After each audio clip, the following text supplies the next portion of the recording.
The story of Jael and Sisera is a gripping tale of courage and strategy during a period of oppression and struggle for the people of Israel.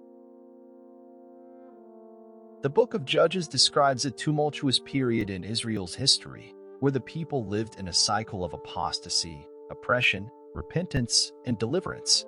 Sisera was the commander of the Canaanite army, who oppressed the Israelites for many years. Deborah, a prophetess and judge in Israel, summoned Barak to lead the troops of Israel against Sisera. Barak hesitated to go into battle without Deborah's presence, so she agreed to go, but predicted that the honor of the victory would go to a woman. Judges 4 verse 9. During the battle, Sisera's army was defeated, and he fled on foot. He sought refuge in the tent of Jael, the wife of Heber the Kenite.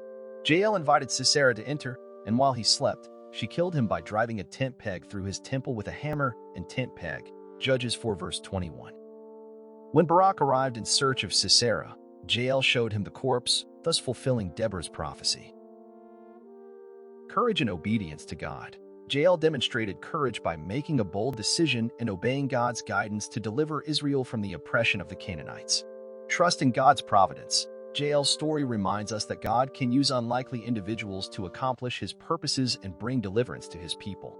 Divine justice. Sisera's death was a consequence of his acts of oppression against Israel, demonstrating God's justice in protecting his people.